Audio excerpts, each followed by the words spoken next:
नमस्कार, जनता टीवी देख रहे हैं आप। मैं हूं आपके साथ अमन त्रिपाठी। बुलेटिन में बात होगी कुछ अहम खबरों की।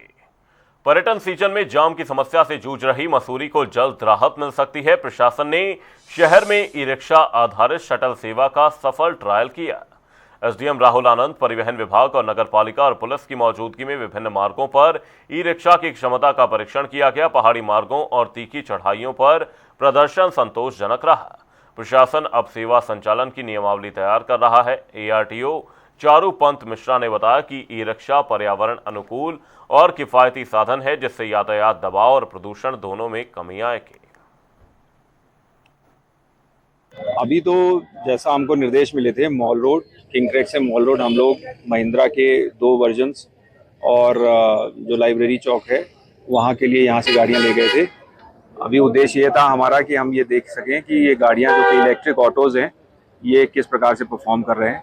तो इसमें हम लोगों ने गाड़ियों के साथ हम लोग स्वयं उसमें बैठ के गए। जैसा कि हमारी एक पहल चल रही कि हम जो यहाँ पे साइकिल रिक्शा है उसको फेज आउट करके यहाँ पे ईवी जो ई व्हीकल कोई है, चाहे वो ई ऑटो के फॉर्म में हो सके, उनको लाने के लिए, तो उसी क्रम में आज एक ट्रायल किया गया जिसमें विभिन्न कंपनियों के विभिन्न मॉडल्स को टेस्ट किया गया कि क्या वो मसूरी की तीखी चढ़ाई पे लोड बेयर करने के साथ वो सेफ्टी के साथ चल सकते हैं। तो ट्रायल जो हमारा वो सफल रहा। इसमें पुलिस, आरटीओ, पालिका और प्रशासन की टीम मौजूद थी। जॉइंट सर्वे किया गया है। आज हमें जो है एक सौभाग्य प्राप्त हुआ था। मसूरी नगर निगम की ओर से आमंत्रित किया गया था आरटीओ साहब की द्वारा कि आप अपनी गाड़ी लेकर आइए और यहाँ पर अपना ट्रायल कीजिए। तो अपनी गाड़ी लेके आए, हमने यहाँ पर प्रमोट किया। एसडीएम साहब के साथ हम लोग रहे। एसडीएम साहब स्वयं हमारी गाड़ी में बैठे थे और उन्होंने जो जो रूट हमें बताया उस रूट पे हमने गाड़ी चलाई है। उन्होंने हमें ये निर्देश दिया है कि गाड़ी नो डाउट बहुत अच्छी है और यहाँ पर 140 जो साइकिल रिक्शा है वो रिप्लेस करने का प्रावधान है। आगे की कार्रवाई एसडीएम साहब ही बताएंगे। अब देहरादून के प्रसिद्ध पर्यटन स्थल सहस्त्रधारा में मानसून नजदीक आते ही पिछले साल की बाढ़ की भयावह यादें फिर से ताजा हो गई हैं।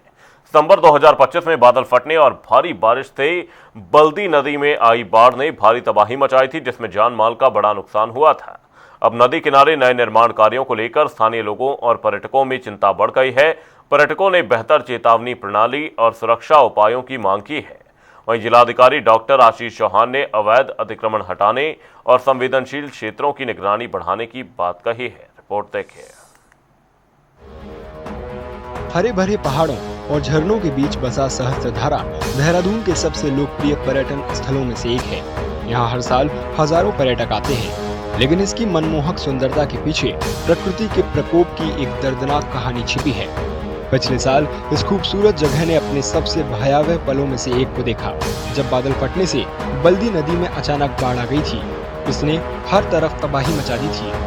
पिछले साल 16 सितंबर को बादल फटने और उसके बाद भारी मानसूनी बारिश से बाढ़ का पानी पूरे इलाके में फैल गया, जिससे नदी किनारे की दुकानें और होटल जलमग्न हो गए थे। इस आपदा में कई लोगों की जान चली गई थी और करोड़ों रुपए का नुकसान हुआ था। स्थानीय लोगों की आजीविका बुरी तरह प्रभावित हुई। नदी किनारे अतिक्रमण को नुकसान और बढ़ाने का मुख्य कारण माना जा रहा है। अब लगभग 9 महीने बाद बल्दी नदी के पास नए निर्माण कार्यों के कारण चिंताएं फिर से उभर रही हैं। हालांकि गर्मियों के मौसम में पर्यटक सहस्त्रधारा की ओर उमड़ते हैं, लेकिन कई लोग सवाल उठा रहे हैं कि क्या पिछले साल जैसी त्रासदी को रोकने के लिए पर्याप्त कदम उठाए गए हैं। मैं देखता हूँ कि लोग एंजॉय तो कर रहे हैं, मगर अगर अचानक से कोई आफत आ जाए तो कोई ऐसा प्रबंध नहीं है जिससे बचाव हो सके। और जिस तरह से पिछली बार भी यहाँ पर बहुत कुछ हादसे हुए हैं, तो ऐसा लगता है कि थोड़ा सा ये जो दुकानें हैं थोड़ा सा अलहदा हो जाएं, थोड़ी सी जगह मिल जाए। कुछ यहाँ पर ऐसा बात है पता चल जाए, अगर ऊपर से बादल फटता है तो कोई यहाँ पर इंफॉर्मेशन मिल जाए, तो कुछ ऐसा बूथ मैं सोचता हूँ यहाँ होना चाहिए। ऊपर क्या हालत है, नीचे पता चल जाए, ताकि यहाँ के लोगों को अलर्ट किया जा सके, ऐसे हादसे से बचाया जा सके। कई आगंतुकों का मानना है कि पिछले साल जैसी त्रासदी दोबारा न हो, इसके लिए मजबूत सुरक्षा उपाय, बेहतर प्रारंभिक चेतावनी प्रणाली और नदी तट निर्माण पर कड़े नियंत्रण बेहद जरूरी हैं। मुझे ऐसा लगता है कि ऑब्वियसली जो यहाँ की प्रशासन है उनको इसके अकॉर्डिंग कुछ ना कुछ प्रिकॉशंस लेने चाहिए, बिल्कुल, ताकि जब लोग यहाँ पे आए, ये कोई पहले से नहीं जान सकता है कि किस टाइम पे ये चीज़ें होंगी दोबारा से। और लोग यहाँ पे इतने ज़्यादा, specially in the season time, लोग यहाँ पे विजिट करते हैं। सो उसके अकॉर्डिंग इनको अलार्म्स लगाने चाहिए, इनको प्रिकॉशंस देने चाहिए और स्पेशली जब ये वाला वेदर होता है, बारिश वाला या ऐसा चांसेस होते हैं, तो यहाँ पे आने ही नहीं देना चाहिए। ऐसा ये मेरा पर्सनल व्यू है। जो यहाँ की गवर्नमेंट है उसको भी थोड़ा सा ध्यान रखना चाहिए पब्लिक के लिए। प्लस जो यहाँ लोकल जिन्होंने मार्केट्स लगा रखी है, जिनके खुद के होटल्स हैं, उनको भी जो उस रूल को फॉलो करना चाहिए कि अगर गवर्नमेंट सेक्शंस दे रही है कि यहाँ पे ये रिस्क है तो आप लोग ये शॉप क्लोज करिए, ये होटल, तो उनको भी थोड़ा सा इस पे ध्यान देना चाहिए। ये उनकी सेफ्टी के लिए, प्लस जो टूरिस्ट आते हैं उनको भी उस गाइडलाइंस को फॉलो करना चाहिए, जो कि वो लोग नहीं करते हैं। तो ये हम सबके लिए ही है, हमारी सेफ्टी के लिए ही है, जिसमें हमें गवर्नमेंट को कॉपरेट करना चाहिए। और ये जितनी भी चीज़ें हैं, ताकि वो चीज़ें खराब ना हो और हमारी जनता को हार्म ना हो, उन सब चीज़ों पे हमें प्रॉपर ध्यान देना चाहिए। इस बीच प्रशासन का कहना है कि निगरानी और बढ़ा दी गई है, अवैध अतिक्रमणों के खिलाफ कार्रवाई की जाएगी। ऑनरेबल सीएम सर के डायरेक्शंस हैं कि जितने अतिक्रमण से संबंधित केसेज हैं उन्हें फास्ट मैनर में इंक्रोचमेंट्स को हटाए जाने और जो भी अप्रोप्रिएट एक्शन है उसे लिया जाना है। तो उस क्रम में मेरे द्वारा एसडीएम्स को डायरेक्शंस दे ही दिए गए हैं और जो लो लाइंग एरिया है या जहाँ पे अनसेफ एरिया में इंक्रोचमेंट करते हुए लोगों के रहने की जो स्थितियाँ हैं, तो उसको एसडीएम्स के थ्रू हम लोग क्लोजली मॉनिटर कर रहे हैं और इंक्रोचमेंट्स को रिमूव भी करवाया जाएगा। मॉनसून का मौसम एक बार फिर नजदीक आ रहा है। ऐसे में अब ध्यान इस बात पर केंद्रित है कि क्या अतीत से मिले सबक से हमने कुछ सीखा है या नहीं। देहरादून में निर्वाचन आयोग की एसआईआर प्रक्रिया के तहत आयोजित किए जाने वाले जागरूकता कार्यक्रम में बड़ी लापरवाही सामने आई है। कार्यक्रम में शामिल होने के लिए पहुंचे डीएम देहरादून डॉक्टर आशीष चौहान ने आधी अधूरी तैयारियां देखकर अधिकारियों को कड़ी फटकार लगाई और पूरे कार्यक्रम को रद्द कर दिया। डीएम ने कहा कि एसआईआर जैसी महत्वपूर्ण प्रक्रिया के लिए आयोजित कार्यक्रम में बेहतर व्यवस्था और तैयारी जरूरी है। उन्होंने संबंधित अधिकारियों को निर्देश दिए कि 2 दिन बाद सभी व्यवस्थाएं दुरुस्त कर कार्यक्रम का दोबारा आयोजन किया जाए और जागरूकता रथ को विधिवत रवाना किया जाए। आज से हमारा जो ये अभियान है जिसमें डोर टू डोर एसआईआर को लेके अवेयरनेस के लिए जो हमारा एक रथ चलना है, उसको हम लोग यहाँ पे उसको आज स्टार्ट करवा रहे हैं और ये सारे वार्ड्स में जाके लोगों को इसके लिए अवेयर करेगा ताकि इसमें बेटर तरीके से प्रतिभाग किया जा सके और ज़्यादा पार्टिसिपेशन के साथ में सिटीजन्स को, मैक्सिमम सिटीजन्स को इसमें एसआईआर की प्रोसेस में जोड़ा जा सके। इस संबंध में उनका उत्तरदायित्व निर्धारित किया जा रहा है। मैंने खुद ने इसी बात को ऑब्जर्व करते हुए अभी डायरेक्शंस दिए हैं कि इसीलिए आज की जगह हम लोग इसे 1 दिन बाद परसों करवाने वाले हैं ताकि प्रॉपर तरीके से लोगों का पार्टिसिपेशन भी रहे। केंद्रीय सामाजिक न्याय एवं अधिकारिता राज्य मंत्री रामदास अठावले ने देहरादून में समाज कल्याण विभाग की योजनाओं की समीक्षा की। विभाग ने बताया कि साल 2026-27 में एससी, एसटी, ओबीसी और दिव्यांग छात्रों की छात्रवृत्ति के लिए 1,40,000 आवेदन का लक्ष्य रखा गया है। अठावले ने केंद्र सरकार की उपलब्धियां गिनाते हुए कहा, विभिन्न योजनाओं से करोड़ों लोगों को लाभ मिला है। उन्होंने कहा कि नरेंद्र मोदी लंबे समय तक देश का नेतृत्व करें। वहीं राहुल गांधी को विपक्ष का नेता बनने पर बधाई भी दी।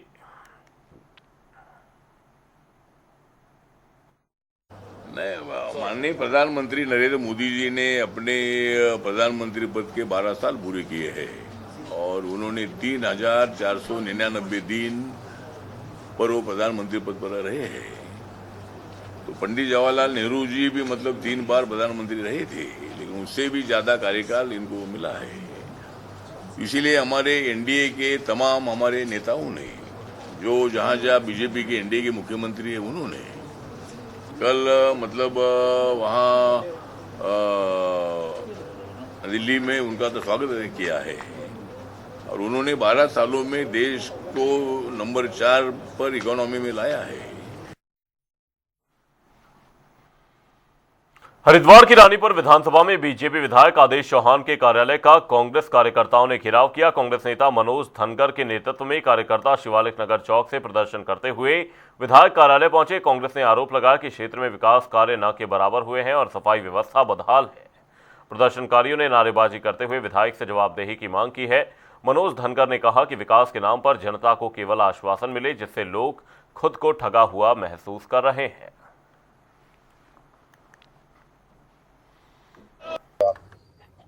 क्या कुछ आप सब रहेगा, इसका असर पड़ेगा बिल्कुल। विष्णु लोक कॉलोनी में मेरे द्वारा सीएम पोर्टल, डीएम पोर्टल पे 3 बार विधायक जी को रोक के मौके का निरीक्षण किया गया, मेयर साहिबा का, पार्षद वहाँ भी, तब भी विधायक जी हमारे लोगों की जिंदगी से खेल रहे हैं। वहाँ पे अनेकों आदमी बीमार हो चुके हैं, कहीं की डेथ हो चुकी है, और वह रास्ता 3 स्कूलों से होकर गुजरता है जहाँ पे हजारों बच्चे जाते हैं। विधायक जी से बात करते, विधायक जी कहते तुम रोको, ये हमारा काम नहीं है। विधायक जी ने जो झूठ का भ्रम फैलाया है कि भाई 70 की 70 विधानसभाओं में यदि सबसे ज्यादा कार्य हुआ तो मेरी विधानसभा में, उसकी पोल खोलने के लिए जो है यूथ कांग्रेस के साथी जो है यहाँ पर इकट्ठा हुए हैं। और हम विधायक जी से बता देना चाहते हैं कि इस प्रकार का जो भ्रम आपने जो है रानीपुर की विधानसभा की जनता के जो दिमाग में बैठाने का काम कर रहे हैं। रानीपुर की जनता अब जाग चुकी है। कांग्रेस पार्टी के नेता एक्टिव होकर के क्षेत्र की जनता के बीच में जाकर के हर व्यक्ति को ये बताने का प्रयास कर रहे हैं कि जो भारतीय जनता पार्टी के विधायक आदेश चौहान जी, वो केवल और केवल झूठ की बुनियाद पर जो है राजनीति कर रहे हैं। झूठ की बुनियाद पर ही वो तीसरी बार विधायक बने हैं। मैं आप लोगों को हरिद्वार प्रेस क्लब में आयोजित प्रेस वार्ता के दौरान भाजपा के पूर्व विधायक सुरेश राठौर ने अपने खिलाफ चल रहे मामलों पर खुलकर प्रतिक्रिया दी। उन्होंने कहा कि कुछ मामलों को न्यायालय खारिज कर चुका है और अन्य मामलों में भी जांच के बाद सच्चाई सामने आ जाएगी। राठौर ने न्यायपालिका पर भरोसा जताते हुए कहा कि उन्हें न्याय मिलने की पूरी उम्मीद है। उन्होंने पार्टी नेताओं के खिलाफ किसी भी ऑडियो या वीडियो के जरिए बयानबाजी करने से इनकार किया। साथ ही कहा कि पार्टी मौका देती है तो वो आगामी चुनाव लड़ने के लिए तैयार है। और डालनवाला नेहरू कॉलोनी में जो शेष हैं उस पर जांच चल रही है और मुझे मालूम है उसमें भी मैं निर्दोष साबित होऊंगा, क्योंकि मैंने आज तक कभी कोई ऑडियो वीडियो जारी नहीं की, कभी किसी नेता के विरुद्ध कोई बयानबाजी नहीं की, और ना ही मैंने माननीय दुष्यंत कुमार गौतम जी, माननीय महेंद्र भट्ट जी या माननीय मुख्यमंत्री के विरुद्ध कभी कोई बात की है। अगर मेरी बात से कभी किसी को कोई कष्ट पहुंचा है तो उसके लिए मैं खेद प्रकट करता हूँ। माँ को छोड़ा तो ही जाता, माँ तो हमेशा प्यार करती है यार, माँ कभी नहीं छोड़ती, माँ हमेशा प्यार करती रही है। जब मरेंगे तो उसी भगवा ध्वज में, उसी में भारतीय जनता पार्टी के झंडे में जाएंगे। गंगोत्री धाम में गंगा स्नान के दौरान एक यात्री का पैर फिसल गया और वह भागीरथी नदी की तेज धारा में बहने लगा। मौके पर तैनात एसडीआरएफ जवान नवीन पोखरियाल ने बिना समय गंवाए उफनती नदी में छलांग लगाकर यात्री को सकुशल बचा लिया। उनकी बहादुरी की गंगा पुरोहितों ने सराहना करते हुए सम्मानित किया। वहीं पुरोहितों ने सुरक्षित स्नान घाटों के निर्माण में लापरवाही का आरोप लगाते हुए प्रशासन पर नाराजगी जाहिर की। वह फिलहाल पुलिस प्रशासन ने श्रद्धालुओं से नदी किनारे सतर्क रहने और सुरक्षा निर्देशों का पालन करने की अपील की है। जय गंगा मैया की आज एक बहुत बड़ी गंगोत्री में स्नान करते समय यात्री की बहुत बड़ी घटना हो गई थी और हमारे जो गंगा घाट में एसडीआरएफ वाले हैं, इन बेचारों ने अपनी जान पे जोखिम में डालकर जो है गंगा में छलांग मारी और उस यात्री को बचाया। मैं शासन प्रशासन से हमने पूर्व में भी निवेदन किया कि गंगोत्री का जो घाट की स्थिति है बहुत ही दयनीय है। हर साल जो यहाँ घाट की लिपापोती होती है और लिपापोती होने के बाद जो घाट पुनः वैसी स्थिति में आया था और जो कि हर साल यहाँ कोई ना कोई यात्री बहता है। इस बार जो है करीबन 3 लोग बह गए और 2-3 लोगों को बचाया गया। मैं सरकार से निवेदन करना चाहता हूँ गंगा के दोनों तरफ पक्के घाट बने, मजबूत बने, ताकि यात्री यहाँ पर गंगा स्नान कर पाए और माँ गंगा की डुबकी लगाने का ही महत्व है, यहाँ पर स्नान करने का ही महत्व है। सरकार जो है इसको ध्यान दे और इस घाट को जो है तत्काल जो इस घाट को बनाया जाए। चारधाम यात्रा के दौरान श्रद्धालुओं के स्वास्थ्य को लेकर स्वास्थ्य विभाग पूरी तरह से अलर्ट मोड पर काम कर रहा है। हरिद्वार ऋषिकेश सहित यात्रा मार्ग के विभिन्न स्थानों पर यात्रियों की स्वास्थ्य जांच और स्क्रीनिंग की जा रही है। स्वास्थ्य महानिदेशक डॉक्टर सुनीता टमटा ने बताया कि विभाग की टीमें लगातार सक्रिय हैं और यात्रा पर आने वाले तीर्थयात्रियों की हर स्तर पर जांच की जा रही है। उन्होंने कहा कि किसी भी माध्यम से आने वाले श्रद्धालुओं की स्वास्थ्य स्क्रीनिंग सुनिश्चित की जा रही है ताकि यात्रा के दौरान किसी भी प्रकार की स्वास्थ्य संबंधी समस्या से बचा जा सके।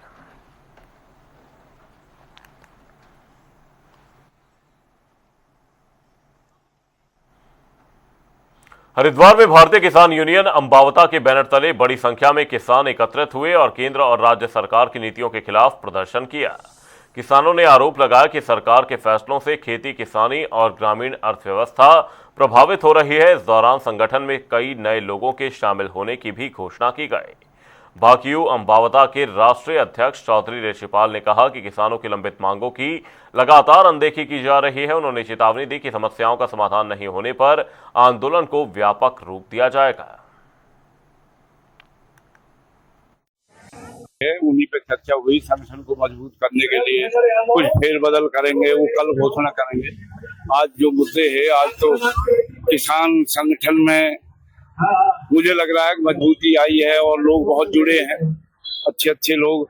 लेकिन ये भ्रष्ट सरकार है, ये किसान के साथ काम नहीं कर रही है। ना एमएसपी की गारंटी है, ना कुछ मिला है, आज तक किसान को कुछ मिला नहीं है। इसको उखाड़ फेंकने का सीधा है हमारा। अब ये सरकार नहीं चाहिए किसान को। उत्तराखंड में आरटीओ प्रवर्तन की ओर से निजी बसों के खिलाफ विशेष चेकिंग अभियान चलाया गया। हरिद्वार, ऋषिकेश, देहरादून और रुड़की में 2 दिनों तक चले अभियान के दौरान बसों के दस्तावेज, परमिट और फिटनेस की गहन जांच की गई। जांच में नियमों का उल्लंघन करने वाली 187 निजी बसों का चालान किया गया, जबकि 12 बसों को सीज कर दिया गया। इसके अलावा 5 बसें फिटनेस मानकों पर खरी नहीं उतरी, जिनकी फिटनेस निरस्त कर दी गई। और इस विषय पर आरटीओ अधिकारियों ने कहा कि सड़क सुरक्षा सुनिश्चित करने के लिए ऐसे अभियान आगे भी जारी रहेंगे।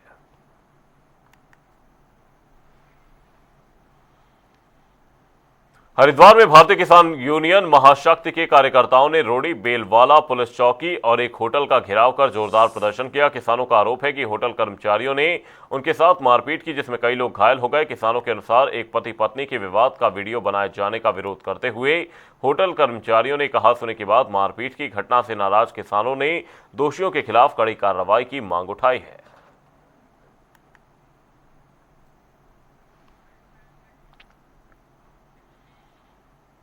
हरिद्वार के इक्कड़कला गांव के पास एक विशालकाय हाथी के सड़क पर आने से लोगों की नजरें थम गई। हाथी को सड़क पार करते देख वाहन चालकों ने अपने वाहन धीमे कर दिए, जिससे कुछ समय के लिए यातायात प्रभावित रहा। मौके पर मौजूद लोगों ने इस दुर्लभ दृश्य को अपने कैमरे में कैद कर लिया। प्रत्यक्षदर्शियों के अनुसार हाथी शांत अवस्था में सड़क पार कर जंगल की ओर चला गया। घटना के बाद क्षेत्र में सतर्कता बढ़ा दी गई है। वन विभाग ने लोगों से जंगली जानवरों से सुरक्षित दूरी बनाए रखने की अपील की है।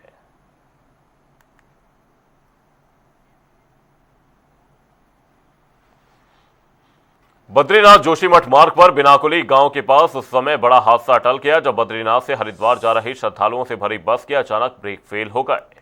बस में झारखंड के श्रद्धालु सवार थे जो बद्रीनाथ धाम के दर्शन कर लौट रहे थे। सूचना मिलते ही 23वीं वाहिनी आईटीबीपी के जवान मौके पर पहुंचे और राहत बचाव अभियान चलाकर सभी यात्रियों को सुरक्षित बाहर निकाल लिया। चालक की सूझबूझ और आईटीबीपी की त्वरित कार्रवाई से किसी प्रकार की कोई जनहानि नहीं हुई।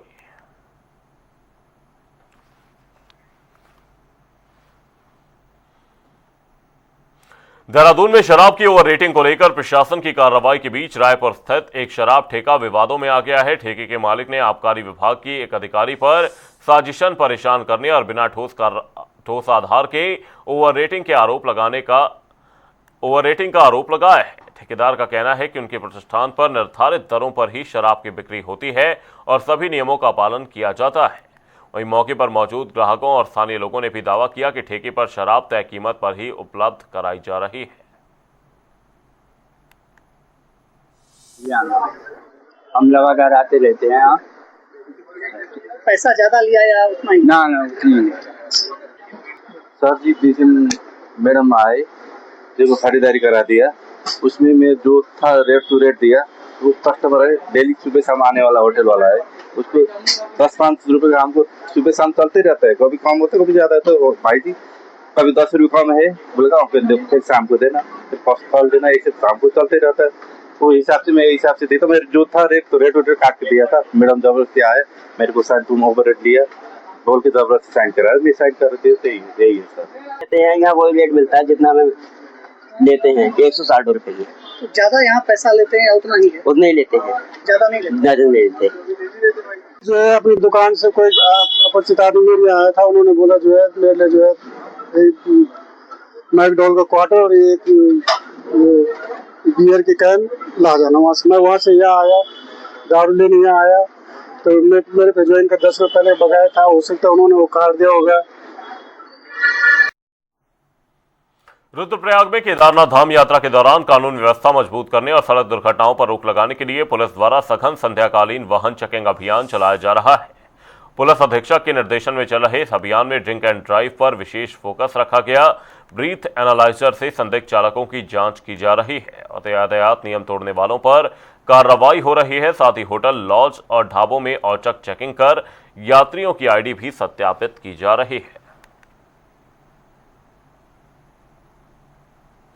उत्तराखंड एसटीएफ और उधम सिंह नगर पुलिस की संयुक्त कार्रवाई में काशीपुर के कटोरा ताल क्षेत्र से अवैध हथियारों और कारतूस का बड़ा जखीरा बरामद किया गया। देर रात हुए जॉइंट ऑपरेशन में एक स्विफ्ट कार से 4 अवैध हथियार, 237 कारतूस और 7 फर्जी शस्त्र लाइसेंस बरामद हुए। बरामद हथियारों में pump action gun, semi automatic rifle, pistol और रिवॉल्वर शामिल है। मामले में 3 मुकदमे दर्ज कर 5 आरोपियों को गिरफ्तार किया गया है। इसको लेकर उत्तराखंड में एक सत्यापन अभियान एसटीएफ द्वारा चलाया जा रहा था। इसमें पूर्व में माननीय मुख्यमंत्री जी के निर्देश प्राप्त हुए थे कि बाहरी राज्यों से बहुत सारे शस्त्र धारकों का सत्यापन किया जाए जो उत्तराखंड में आकर यहाँ पर शस्त्रों का प्रयोग कर रहे हैं, और ऐसे कोई फर्जीवाड़े अगर चल रहा है तो उस पर कार्रवाई की जाए। इसको देखते हुए गढ़वाल और कुमाऊं एसटीएफ में 2 अलग अलग टीमें बनाई गई थी और इस टीमों के द्वारा बृहद रूप से सत्यापन अभियान भी चलाया जा रहा था और जो भी गोपनीय इनपुट प्राप्त हो रहे थे उसके आधार पर टीमें काम कर रही थी। और इसमें सफलता कल काशीपुर क्षेत्र में भी एक इनपुट के आधार पर एक स्विफ्ट गाड़ी में भारी मात्रा में हथियार होने की सूचना प्राप्त होने पर संयुक्त टीम उधम सिंह नगर पुलिस और एसटीएफ कुमाऊं द्वारा जो है गाड़ी की तलाशी ली गई और उसमें से 4 वेपन मिले, जो सेमी ऑटोमेटिक बंदूक थी और एक राइफल है सेमी ऑटोमेटिक, एक रिवॉल्वर और एक पिस्टल मिले और 237 कारतूस बरामद हुए। बुलेटिन में फिलहाल के लिए सिर्फ इतना ही। रुकेंगे एक छोटे से ब्रेक के लिए। देखते रहिए जनता टीवी।